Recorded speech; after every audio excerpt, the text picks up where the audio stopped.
lettre P, son P. P. C'est comme si on a filmé. On a filmé pipe.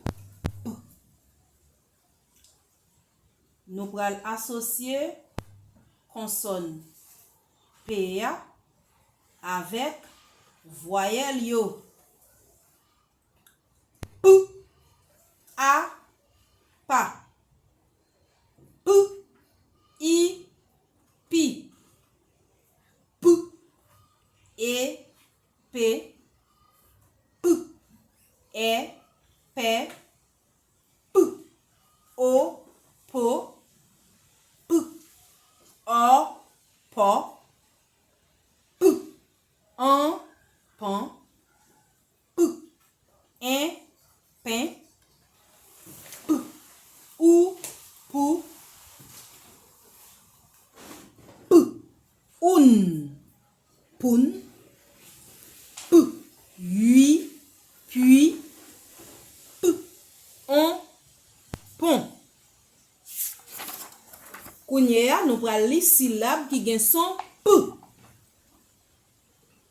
Po, P, po, pe, pi, pe, pa, pin, pou, pan, puis, poun, pon, pa, pan, pon, pa, pou, puis, p, puis, pa, pon, pan, pe, pin, po.